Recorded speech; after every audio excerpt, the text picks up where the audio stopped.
भक्तों, सावधान, आने वाला है वो खगोलीय क्षण जब पूरा आसमान कांप उठेगा, जब चंद्रमा पर छा जाएगी काली छाया।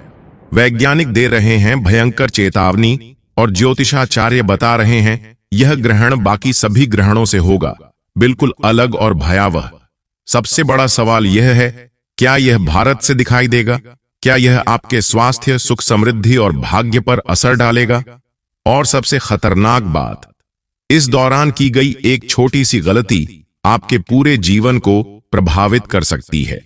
इसलिए वीडियो को अंत तक देखना बेहद जरूरी है, क्योंकि आज मैं आपको बताने जा रही हूं वो सच जो हर किसी को नहीं मालूम और जो आपकी सुरक्षा और भविष्य के लिए जानना बेहद आवश्यक है। नमस्कार दोस्तों, स्वागत है आप सभी का आपके पसंदीदा चैनल हिंदू रिलीजियस टेल्स में, जहां आपको मिलती है 30 त्योहारों से जुड़ी सारी जानकारी और व्रत कथाएं। यह सभी जानकारियां प्राप्त करने के लिए चैनल को सब्सक्राइब करके बेल आइकन का बटन अवश्य ही दबा दें और चंद्र ग्रहण की सभी जानकारी को सुनने से पहले वीडियो को लाइक करें, शेयर और कमेंट सेक्शन में हर हर महादेव अवश्य ही लिखा करें, क्योंकि चंद्र ग्रहण की सभी जानकारियां बिना महादेव के नाम लिए नहीं सुनाई चाहिए। दोस्तों, साल 2025 खगोल शास्त्र और ज्योतिष दोनों के लिहाज से बेहद खास है, क्योंकि इस साल कुल 4 बड़े ग्रहण पड़ने वाले हैं, 2 सूर्य ग्रहण और 2 चंद्र ग्रहण। पहला चंद्र ग्रहण 14 मार्च 2025 को लग चुका है, लेकिन अब साल का सबसे महत्वपूर्ण, रहस्यमय और शक्तिशाली चंद्र ग्रहण आने वाला है। ये चंद्र ग्रहण एक पूर्ण चंद्र ग्रहण होगा, यानी इस बार पृथ्वी चंद्रमा को पूरी तरह ढक लेगी और आसमान का नजारा अद्भुत होने वाला है। ज्योतिष शास्त्र के अनुसार चंद्र ग्रहण को हमेशा से अशुभ घटना माना जाता है, क्योंकि इस समय चंद्रमा पीड़ित अवस्था में होते हैं, उनकी शक्ति क्षीण हो जाती है और इसका सीधा असर हमारी किस्मत, स्वास्थ्य और पारिवारिक सुख समृद्धि पर पड़ता है। इस दौरान कई ऐसे कार्य हैं जिनको करना बिल्कुल ही वर्जित होता है। खास तौर पर जो शुभ कार्य हैं उन्हें चंद्र ग्रहण के समय नहीं करना चाहिए। आपको बता दें कि चंद्र ग्रहण एक खगोलीय घटना है। जब पृथ्वी सूर्य और चंद्रमा के बीच में आती है तब इसे ही चंद्र ग्रहण कहा जाता है। आपको बता दें कि साल 2025 में 7 सितंबर को लगने वाला यह चंद्र ग्रहण एक पूर्ण चंद्र ग्रहण होगा। इसमें पृथ्वी चंद्रमा को पूरी तरीके से ढक लेगी और 7 सितंबर का लगने वाला यह चंद्र ग्रहण भाद्रपद मास के शुक्ल पक्ष की पूर्णिमा तिथि को लगेगा। और चलिए अब जान लेते हैं कि 7 सितंबर को लगने वाला यह चंद्र ग्रहण कहां-कहां पर दिखाई देगा। तो यह चंद्र ग्रहण भारत के हर शहर से साफ-साफ देखा जा सकेगा और भारत के साथ-साथ यह चंद्र ग्रहण संपूर्ण एशिया, ऑस्ट्रेलिया, यूरोप, न्यूजीलैंड, पश्चिम और उत्तरी अमेरिका, दक्षिणी अमेरिका और अफ्रीका के पूर्वी क्षेत्रों में दिखाई देगा। और अब बात कर लेते हैं इस चंद्र ग्रहण के समय की। तो दोस्तों, भारतीय समय के अनुसार इस चंद्र ग्रहण की शुरुआत 7 सितंबर 2025 की रात 9:58 पर हो जाएगी और इस चंद्र ग्रहण की समाप्ति मध्य रात्रि उपरांत यानी कि देर रात 1:26 पर होगी। इस चंद्र ग्रहण की कुल अवधि लगभग 3 घंटे 28 मिनट तक रहेगी। और बात कर लें इस चंद्र ग्रहण के सूतक काल की, तो देखिए, जब सूर्य ग्रहण लगता है तो उसका जो सूतक काल होता है वो 12 घंटे पहले से मान्य होता है, लेकिन चंद्र ग्रहण में सूतक काल 9 घंटे पहले से ही मान्य होता है।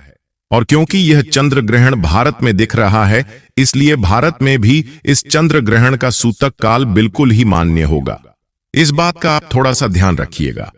बात कर ले सूतक काल के समय की, तो आपको बता दूं कि इस चंद्र ग्रहण का सूतक काल की शुरुआत 7 सितंबर 2025 की दोपहर 12:19 पर हो जाएगा और सूतक काल की समाप्ति ग्रहण के साथ ही 7 सितंबर 2025 की मध्य रात्रि उपरांत यानी कि देर रात 1:26 पर होगी। इसलिए दोस्तों, इस बात का खास रूप से ध्यान रखिएगा कि भारत में सूतक काल और ग्रहण के सारे नियम मान्य होंगे, लेकिन असली खतरा अब शुरू होता है, क्योंकि सूतक काल और ग्रहण के समय की गई 5 बड़ी गलतियां आपके जीवन पर सीधा प्रभाव डाल सकती हैं।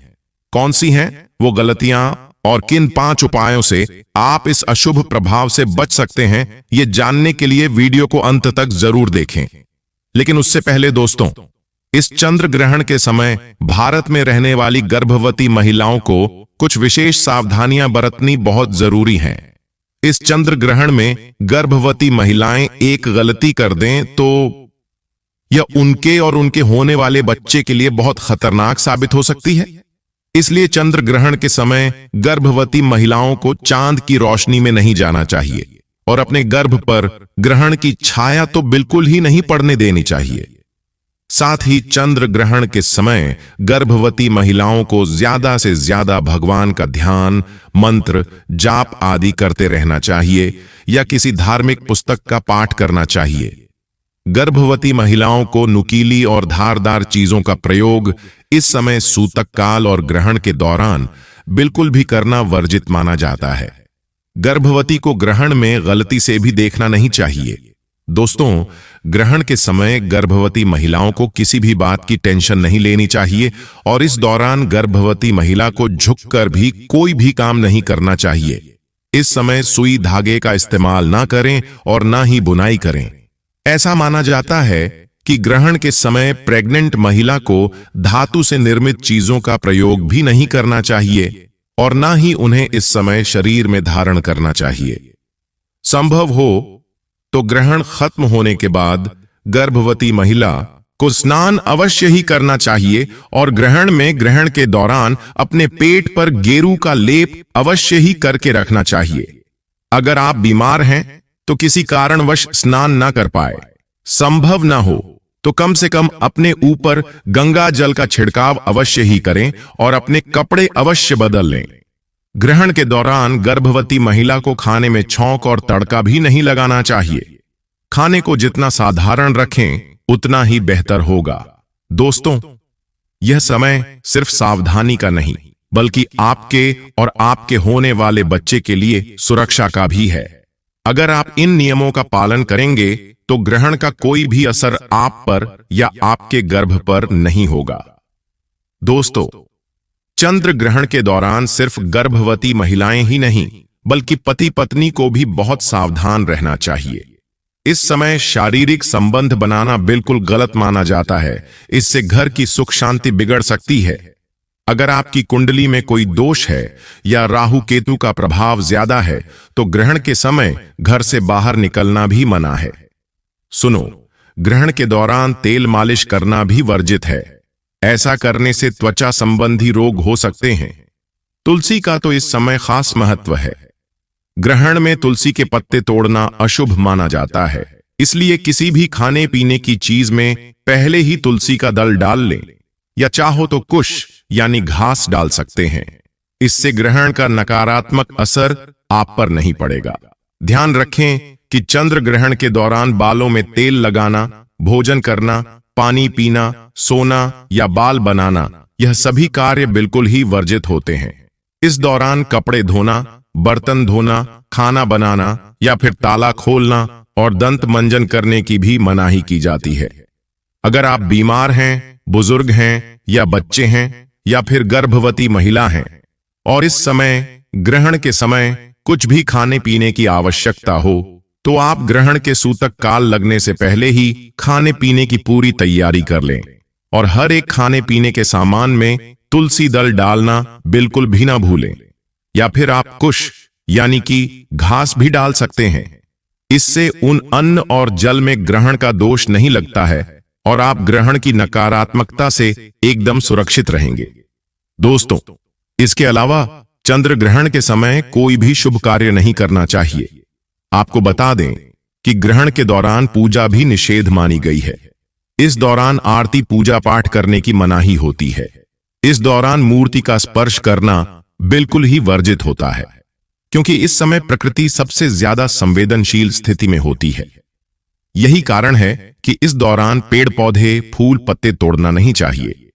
शास्त्रों के अनुसार चंद्र ग्रहण के दौरान नाखून काटना बाल काटना, दाढ़ी बनाना अशुभ माना जाता है। आप ग्रहण के समय मांस, मछली, मदिरा आदि का सेवन भी न करें। ग्रहण की अवधि में यह सब चीजें नहीं खानी चाहिए। सिगरेट और शराब जैसे नशीले पदार्थों से भी बचना चाहिए। चंद्र ग्रहण के दौरान आपको किसी भी तरह का मनोरंजन भी नहीं करना चाहिए। कुछ लोग टाइम पास करने के लिए जुआ या ताश आदि खेलते हैं, जो कि बहुत ही गलत होता है। आपको बता दें कि ग्रहण के समय किसी दूसरे का दिया हुआ अन्न भी नहीं खाना चाहिए, वरना आपके ऊपर भार पड़ता है और 12 वर्षों का पुण्य नष्ट हो जाता है। एक बात का ध्यान रखें कि ग्रहण के दौरान बाहर का खाना भी नहीं खाना चाहिए। इस दौरान सोना नहीं चाहिए, लेकिन गर्भवती महिला, बूढ़े और बच्चों पर यह नियम लागू नहीं होता है। दोस्तों, ग्रहण के समय जितना हो सके ईश्वर का ध्यान करना चाहिए। ग्रहण के समय लड़ाई झगड़ा भी नहीं करना चाहिए। इस दौरान झूठ, कपट, बुरे विचारों से परहेज करें। ग्रहण काल में मन और बुद्धि पर पड़ने वाले कुप्रभाव से बचने के लिए आपको ज्यादा से ज्यादा भगवान का नाम जप करना चाहिए या किसी मंत्र का जाप करना चाहिए।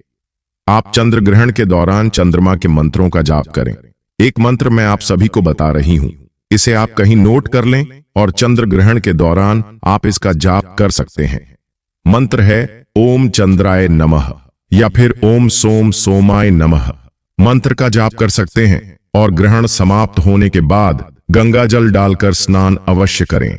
पूरे घर में झाड़ू और पोछा लगाएं। गंगा जल का छिड़काव घर के मंदिर से लेकर घर के हर एक कमरे में जरूर ही करें। इसके बाद आप किसी जरूरतमंद, गरीब या ब्राह्मण को अन्य धन और वस्त्र का दान करें। इससे आपको पुण्य की प्राप्ति होगी। और अब बात कर लेते हैं चंद्र ग्रहण के दौरान आप किन उपायों को करके अपने जीवन के हर एक प्रकार के कष्ट से मुक्ति पा सकते हैं और अपनी मनवांछित इच्छाओं को पूर्ण करवा सकते हैं। देखिए, इस दौरान प्रकृति बहुत ही संवेदनशील होती है। इस दौरान किया गया कोई भी उपाय कभी विफल नहीं जाता है। तो इस समय आप धन लाभ के लिए ग्रहण के समय श्री सूक्त का पाठ करें। इससे धन के कई तरीके से लाभ होते हैं और पैसे रुपए से जुड़े हुए जितने भी ब्लॉकेज आपके जीवन में आपकी कुंडली में लगे हुए हैं, वह अपने आप ही खुल जाते हैं। सुख समृद्धि के लिए ग्रहण के समाप्त होने के बाद गाय माता को गुड़ और रोटी अवश्य ही खिलाएं। इससे घर में सुख समृद्धि की प्राप्ति होती है। नजर दोष से मुक्ति पाने के लिए ग्रहण के बाद काले तिल और सरसों के तेल का दीपक पीपल वृक्ष के नीचे जरूर जलाएं। इससे नजर दोष की समस्या से आपको मुक्ति मिलती है। चंद्रमा के दोष कुंडली में मांगलिक दोष हो या फिर चंद्र दोष हो, तो इसके निवारण हेतु ग्रहण के समय चंद्र मंत्र का जाप करें और चांदी के बर्तन में दूध भरकर शिवलिंग पर अर्पित कीजिए। इससे चंद्र दोष बिल्कुल ही समाप्त हो जाएगा। स्वास्थ्य लाभ हेतु अगर घर परिवार में कोई बहुत ज्यादा बीमार रहता है, तो ग्रहण समाप्त होने के बाद स्नान कर गंगा जल छिड़कें और भगवान विष्णु का ध्यान करें। नौकरी और व्यापार में वृद्धि के लिए या सरकारी नौकरी की प्राप्ति के लिए या फिर कोई दूसरी नौकरी में अगर प्रमोशन चाहिए, अगर आप तरक्की करना चाहते हैं, तो ऐसे में चंद्र ग्रहण की समाप्ति के बाद तुलसी माता के पास में आप एक शुद्ध घी का दीपक जलाएं और साथ ही में वहीं पर अक्षत और रोली जरूर ही रख दें।